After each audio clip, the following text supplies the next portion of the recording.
All right, it is time to get down and dirty. We're going to talk about ESPs, email service providers. And we're going to get a little bit technical, but I'm going to do my best to keep it high level and very understandable. So, in order to send a large volume of emails, we cannot simply just load everyone into the to field in Gmail or Yahoo or like the BCC field and then email hundreds of people at a time. Okay, it's not how Gmail and those tools were meant to be used. They're meant for one-on-one communication. So this will get you banned and blocked. So to email a large group of people, we need to use a special software called an email service provider, or ESP. This is built purposely to send bulk emails to a list of subscribers for marketing purposes. Now, these subscribers have opted in and consented to receiving emails. This is what we call email marketing, right? So you've seen a million of these type of pages before. This is mine, where they have some sort of free training, cheat sheet, checklist, freebie, audit, whatever it is. And of course, you have to enter in your name and email usually to unlock the cheat sheet, okay? So some people have just email, some people have name and email. I have first name, email, and number. The reason for that is I want their first name to be able to use in the emails themselves in some of the creative ways that Sam and Tyler talk about with spear emails and stuff like that. So I can send the 9-word email that says, "Hey, Bob, are you still looking for more copywriting clients?" And it seems like a really personal email that's been sent from me. I didn't send that one-on-one to thousands of people. I simply just copied the first name from my opt-in page, okay? Obviously, I need their email, and then I collect their phone number in order to do outbound dialing and SMS marketing. It's a little bit more advanced. Most clients probably won't do that depending on what the level they're at and the use case. But for the most part, you'll probably just have first name and email. That's pretty typical, okay? So the point here is that people have opted in. Now from here, you'll simply have to connect a tool like Zapier, or if then that, some sort of automation tool. Even ClickFunnels itself can do this, but you're just going to forward their data after they've opted in to the ESP, in my case, ActiveCampaign. So I have Zapier connect ClickFunnels to ActiveCampaign. Whenever someone opts in, Zapier sends over the lead into ActiveCampaign, so they now are inside of my ESP, and I can now contact them and I can email them. Now, an important note here, I want to make a distinction. An ESP is not used for cold emailing, okay? Where people haven't opted in or subscribed. So in module 5, we're going to talk about cold emailing people to get clients. This is to get clients for yourself to then write emails on their behalf, right? Now, we're not going to use an ESP like ActiveCampaign to do the cold emailing. We use a specialist tool like Instantly or Lemlist, right? So I've heard people ask like, what's the difference between like Instantly and ActiveCampaign? Like when do I use each one? Instantly, Lemlist, those are cold emailing tools when people have not opted in or consented to receive emails. ESP is for warm opt-ins, leads who have explicitly opted into your list and said, I want to receive emails. Okay, that's the difference. And another quick side note, if you are sending like low volume personalized cold emails, then even using something like Gmail is okay. If you're sending like less than 50 of them a day and you're sending one at a time, then that's all right. But for mass sending, we want to use either an ESP or Instantly for cold email. Clear. All right, let's rock and roll. Next, we're going to talk about pricing. How much do these things cost, these email sending softwares? They can range really anywhere from free to tens of thousands of dollars a month for a massive list. Okay, so usually for a very small list, most ESPs will be free, right? And MailChimp is like permanently free, although MailChimp is also not very good. So I don't recommend anyone use it. And these things can set you back over tens of thousands of dollars a month if you have a really big list of millions of people. But if you do have a really big list of millions of people, you're probably making millions of dollars and you won't really care about this costing $10,000 a month or whatever. Now, most ESPs, like I said, have a sliding scale for pricing. They'll be cheap for smaller lists and they'll become more expensive as your list grows, which is pretty cool, right? They grow as you grow. Now, most of the time, the client will already be set up in an ESP when you start to work with them, when you sign them as a client, okay? Now, just to be crystal clear, this is on them to pay for, not you. Do not ever pay for your client's ESP. This is their software costs. Okay, it's part of running their business. They need to pay for the email software, the sending software. That's up to them to pay for, not you, right? Now, in case you need to set one up for them, maybe you work with the client and they're not currently doing any email marketing, or they have some list on MailChimp, which they've emailed 3 times, and they're not really doing it properly. In some cases, maybe you want to look at setting one up for them, okay? Or maybe they want to migrate or move, in which case we can talk about which ESPs are actually the best. Like, which ones should you use? There's dozens, probably hundreds of them out there. So how do you choose the one that's best for you?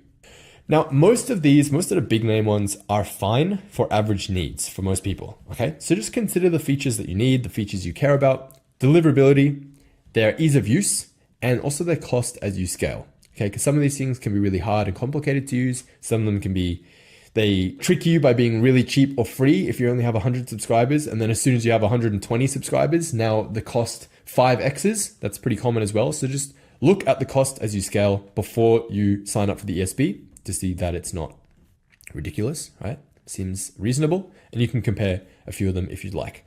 Now, to make this super simple for you, I am the expert after all, why not give you a recommendation? So a popular ESP used by many top marketers, including myself, it is my personal preference. Troy Erickson uses it, a bunch of other people use it. I have been using it for about 3 or 4 years now, and I really like it. It's ActiveCampaign, okay? So for most small to medium lists, and I say small to medium, I mean under 250,000 emails sent per day, right? Anything under that, I think ActiveCampaign is the one to use. If you have a monstrously huge list and you're sending more than 250,000 emails a day, so you have a list in the 6-figure range of people, then I recommend you use MailerPost. Generally, it is built for that higher volume sending. It's the cream of the crop industry standard, like the best, but only for big lists. Okay. It is also very expensive. The only exception to these two is if you are using ecom. So if you're using Shopify, if you're selling products online, we call this ecom, right? If you're partnering with an ecom client, they're selling water bottles or light sticks or gear, dinkets and trinkets, clothing, whatever, then Klaviyo most of the time is going to be your best bet because it integrates the best with Shopify, especially in terms of its flows, automations, they call them flows, which are like abandoned cart sequences and that sort of stuff. Then Klaviyo generally just connects the best with Shopify, which is the platform that most people use for ecom. So those are really the only 3 to keep it nice and simple that you should know about, that you should care about. ActiveCampaign for most cases, MailerPost for huge lists, and Klaviyo for ecom. Okay, keep it nice and simple. Now, to summarize everything we just said, an ESP, this is your bulk email sending software. It is the tool that you use to send emails to a list of people who have opted in and subscribed. All right, and those are the 3 examples that I just gave. For cold emailing, this is what you do to get clients for you to write for. All right, and you can use tools like Instantly, Lemlist for that. We teach and use Instantly. An email client, if you hear this term, what that means is the tools that general everyday people use to access and send and receive emails. So this is like your Gmail, your Yahoo, your Outlook, Hotmail, all that stuff. Does anyone still use Hotmail? I don't know. But that's the email client. So when we say email client, that's what we mean. That's like your Gmail. So hopefully all of that makes sense. What I want to do right now is jump in quickly into my ESP, into ActiveCampaign, and I want to show you around a little bit, give you a bit of a lay of the land, and really show you what this looks like. Every ESP is going to be slightly different, but for the most part, their features will be the same. They'll just have like a bit of a different interface. So this is the home screen. This is the dashboard when we first load up ActiveCampaign. You can see it just gives me an at a glance view of everything that's going on. I don't really spend too much time looking at this. The first part here is going to be your contacts. Now, your contacts is a list of every single person who has ever opted into your list, right? And so I have 36,000 people who in the last 5 years have opted into my email list or somehow joined my list, okay? And you can see all of their information there. The next bit of this is going to be lists. So depending on how you've set up the automation and the connection and Zapier and that sort of stuff, which we'll talk about in the next module, you are going to subscribe people to a particular list when they opt in. So when someone opts into my list, they don't just join my main broadcast, like daily email newsletter sequence right away when I'm sending them the daily newsletters in the Sam and Tyler style. They actually join my welcome sequence first, okay? Because I send them a very particular set of emails in a particular order, which we call a welcome sequence, which I'll show you in the next module when we talk about automation. So they first would join my welcome sequence, which is down here, welcome Facebook lead ad. I believe it's also, it's this one here, group funnel welcome. That's the one. So currently I have 189 people going through my welcome sequence. When they finish the welcome sequence, they'll be unsubscribed from that via an automation, and they'll be subscribed now to my main sending newsletter, which is this newsletter VIP Facebook. Now, you'll notice here I have quite a few lists. These lists serve different purposes. For example, I have a customer list, everyone who's in CMB. Obviously, I need a way of contacting you specifically without sending it to everyone, all of my subscribers, because it's information that's to do with the program only. So I need a separate list. Everyone who's in resistance, I need a separate list for them. Everyone who's bought a particular product in the past, I maybe want to email them about something to do with that particular product. So I separate these people with lists. You can also do this using tags, but I think using lists is just way easier. Cool. This is my master contact list of kind of everyone who's joined my list. I never really use this, to be honest. These are the main ones that I used when I email my whole list here. So Facebook, these are the people who have joined from Instagram, but it's the same thing. The only difference is these people have come from Facebook ads. These people have come from Instagram. I just like to keep it separate so I can personally tell if my ads are working, if my Instagram's working, if that list is growing. So it's more just for tracking purposes. You could keep it nice and simple and just have one list if you wanted to. Now, you'll notice over here, inactive and inactive. We'll talk about this more in the next module where we talk about automations, but these are people who have stopped opening and reading my emails. And so I have an automation that is set up that if someone doesn't read my emails for 3 months, they get added to this inactive list here, which means I don't contact them as frequently, because if you keep emailing people who don't open and read your emails, as you're about to see where we talk about deliverability, it will really harm your domain reputation, your sender reputation. Your emails will start to go to promotions and then maybe even spam. So we don't want to contact people who aren't opening our emails, basically. So I add them to this separate list where I email them only about maybe once a week. I want to still give them the opportunity to rejoin my active list, but without hurting my deliverability. Okay, so that's why they're on a separate list. And then if someone doesn't open an email at all for 6 months, then they move to this list here, which is purged, which I never contact pretty much ever. All right, maybe once a year, I'll send them a list, I'll send them an email just to see if I can get some people back on the active list, but really they're a lost cause. We forget about those people, okay? And that's pretty much it. So that's lists explained. There's all this other stuff here, tags, which we can get into. It's a bit more advanced. The only other two tabs you want to worry about really are campaigns and automation. So when you want to go to send a broadcast email to either my students or my whole list, you're going to go to this campaigns field. Now, this is a list of all the previous and past campaigns. You can see there's 114 pages of emails that I've ever sent to my list. Okay, these are the broadcast emails. For example, this is the one that I sent last night. How successful copywriters land clients. This is a promotion I'm currently doing for John Buchan's cold email pack. Right, we go view report. I can see so far in the last however long it's been, 11 hours, 10 hours or something, we've had a 27% open rate so far, a 1.7% click rate. So 140 people have clicked, 2,000 people have opened, etc. And obviously a few unsubscribes, 5 people are unsubscribed as well. That's totally fine, nice and low. So you can see all the stats and data from all the previous emails that you've ever sent. If you wanted to go and send a new email, you would jump in here and you go create an email. Let's say for all intents and purposes, I want to send an email to my entire list. Why not? Let's pretend we're doing a November spear email, right? So I would just call this November. That doesn't matter what you call it. That name is only for you. Next, it's going to ask you to choose a list to send to, right? So in this case, I want to email all of my prospects, even the inactive ones. Why not? And the difference here is I don't want to email people who are already in CMB, because this is an email about joining CMB and you're already in CMB. So there's no need to confuse you with an email about that. So I can select a segment, and this is a segment that I've already set up, prospects, no students. So all you would simply do to set that up is I would go create new segment, select a condition, contact details, and then I would go down to tag, does not exist, student.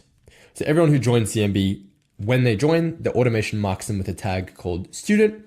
So I can simply say anyone who doesn't have this tag called student, send them this email, and done. And that's the prospect no students tag, right?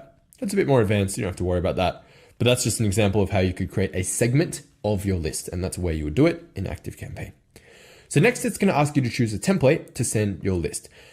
Now, most of these are junk, garbage. I never use any of them. We don't want emails full of frills and pretty pictures and all that sort of stuff, because as Sam and Tyler explained, those look very markety, very promotional, very salesy. And that's why they all go to the promotions tab. You look at your promotions tab and it's all full of just these, it looks like junk mail. Remember in your actual physical mail, you used to get like these flyers. It's just the email version of that. So why would we want to send that? I want to send a more personal looking email that's just text only, that just looks like it's come from a friend. Those are the type of emails that work the best, that they crush, they go to primary. That's what we want to do. The only exception to that is if you were doing ecom and it's important to have imagery and really sexy images and pictures that sell your product for you. That's the only exception. That's the only time you would use maybe a fancy template, but for the most part, keep it simple. So we're going to go to classic designer. I already have my plain text template set up right there. Sean Ferris template. Select. The subject for this is going to be November once again. And then this is when you would type your email, right? So I'd say, hey, you could even personalize it. So we could go, let's say first name. That's how you get the first name. If you want to be even more sophisticated, you can actually add a qualifier to this where I can go first name title case. So that way anyone whose name is like John or John, caps lock. Some people enter in their name in funny, stupid ways. So that it's going to make sure that this gets auto-corrected to John because I'm saying put it in title case, right? So I go, hey, first name. I'm starting a new case study program this month, looking for a few, rather this month, let's be congruent with the subject line and let's say in November. In November, let's pretend it's like the end of October and not 21st of October, okay? I'm starting a new case study group in November, looking for a few specific people. You've probably seen this email from me before. So if I send this once a month and it still works every single month for the last like 4 years. It's amazing. If you are a copywriter, I will save you the pain of having to watch me type out this email and I'll just type it out, okay? So hey, I'm starting a new case study group for November, looking to take 5 more freelancers to 5K a month by Christmas. I'm looking for a few specific people. So if you're a freelance copywriter, making at least $2,000 a month, have time to work with 3 new clients by the end of the year, friendly and coachable, you can keep a secret, just reply to this email with November in the subject and I'll get you all the details, all right? So that's an example of an email that I send out once a month. That works well. We usually get 50 plus replies to that. The next thing that I'll do before I hit send is I always go and edit this pre-header text here. Now you can put in whatever you want here. You can try and put in some more copy to try and go like persuade people to read it. So something that maybe ties into the subject line, like you won't believe this or something like that or whatever, right? I actually prefer to leave this completely blank. Now what happens if you leave it untouched? Like if I do nothing, what it will do is it'll automatically fill the whole first line with just whatever the first line of the email is, like this there. And if you go into your inbox, you can see there's a bunch of emails here, right? And so it's like, you see all the gray text there. It's kind of like none of these emails really stand out because the gray text just fills the whole line and they all blend in. They all look quite similar. And you'll see there's a few that really pop out, right? Maybe that one there with the cherry. My one right there at the top, you see how the preview text is blank? There's another one of my emails. There's Troy Erickson's emails blank as well. And so these kind of help it stand out a little bit more in the inbox by actually being completely blank. So that's why I prefer to do it that way. So the way to actually do that and to set it up is you will jump in here, you go edit. There's a very particular line of computer code. This is just a off the cuff little bonus here. Don't have to worry too much about this. So I actually enter in this little code there. It's a random computer squiggly line of code, which basically is just computer code for blank. Okay. And then that's what I do there. The next thing you want to do is make sure you send a test email to yourself. Move that out of the way. We go back to next. And I like to send it to 2 different test accounts. And to be simple, we'll just use one test account. So I will use a email that I have, which is just like a test, just to make sure that it goes to primary, doesn't land in spam or promo, to make sure everything looks good as well. Because sometimes when you bold certain words or you add certain links, sometimes like maybe you entered in the wrong link. Like it's always good to make sure before you send an email to thousands of people that the link works, right? Basic shit like that, okay? And that the formatting wasn't screwed up because occasionally it happens. It just bolds random shit that's not supposed to be bolded. So you just want to make sure it all like looks good and you see the end product before you send it out to tens of thousands of people, okay? It's just a good practice. So we go send test down here, and then I'm going to open up this email. So you'll see it there at the top of my inbox, test November from Sean Ferris. Everything looks good. If there was any links in here, I'd click the links to make sure that they work. I would also look at this on mobile. Now, again, when you've been doing this for as long as I have, you don't have to do it that meticulously, but certainly when you're first starting out, you really want to go above and beyond with the testing to make sure it all looks good mobile, looks good on desktop. November's bolded, which it should be. No other words are bolded. There's no weird formatting. It looks fine, looks clean, looks good. Perfect. Ready to send.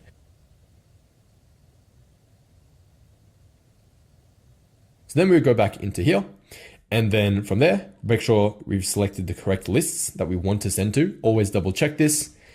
Double check the subject. Everything looks good. From Sean Ferris. Perfect. You can either schedule it at this point. So, maybe you're bulk teeing up all your emails now in order to send them later throughout the week, in which case you could schedule it for a particular day. Or if you wanted to send it live, I could just leave that turned off and hit send now. Okay. Now I'm obviously not going to send it because this is just an example test email. So we'll just hit save and exit. We'll get out of this. And then the final piece that I'll quickly walk you through is going to be automation. So the only last bit that you should really care about, maybe reporting is good to care about. You can come and look through it, how your emails have actually performed, and you can see the open rates and stuff like that over time. And you can see what are your winners. So for example, this is a really good practice to actually go back and you can check and look at your emails and see which ones have performed, which ones have got the most opens, the most clicks, the most replies, because those are obviously ones that you should use again, or there's an angle there that really resonated with your audience, in which case you should definitely do more of that. Maybe there's a few emails that completely flopped, in which case your audience didn't care about them as much as you thought. So maybe don't use that angle or email or style or product or whatever it is again. Okay. So I can see, for example, I think it was fuck education, that one. There you go. They got 40% opens. So that clearly resonated with some people. Cool. So the last bit is automation. It's quite a bold subject line as well. I'll walk you through this properly in the next section, but really this is just where all of your automations hang out. So think of automations as just if this, then that. So anything which you don't want to manually have to copy paste and do yourself, this is just running 24/7. So whenever anyone joins my list, they automatically receive the welcome sequence at a set interval. So for example, I'll show you there. This is my welcome sequence. So it'll have to be triggered by something which you'll set up at the top. So when anyone subscribes to this list, which they are subscribed, remember from Zapier, from ClickFunnels, they're automatically added to this. I add the tag master, which again, I never really use, so don't worry about it. We send them the welcome email, which gives them the free download of the cheat sheet. I then wait for 2 hours and then I send them this welcome spear, which just says like, hey, Sean here, welcome to my tribe or whatever. Do you have any questions about landing high-paying copywriting clients? Let me know. Hit reply, let me know, and I'll see if I can help you out, right? The point is to start a lot of new conversations so we can talk to them and maybe book a call and get them to join CMB if they're a good fit. All right, and then you'll see the rest of my welcome sequence here with simple delay, send email, delay, send email, delay, send email. Okay, very simple automation. You can get a lot more advanced and sophisticated and complicated with your automation, but we will spare you the complexity for now, and we'll talk about that in the next module. So that's just a quick overview of ActiveCampaign, of your ESP, and some stuff that you can do. And there's some settings there as well. You can go and play with those to your heart's content. But that's a general walkthrough of what an ESP is and how to use the main features. So what we're going to do now is we're going to jump in and we are going to talk a little bit more in depth about email deliverability. So I'll see you in the next training in just a sec.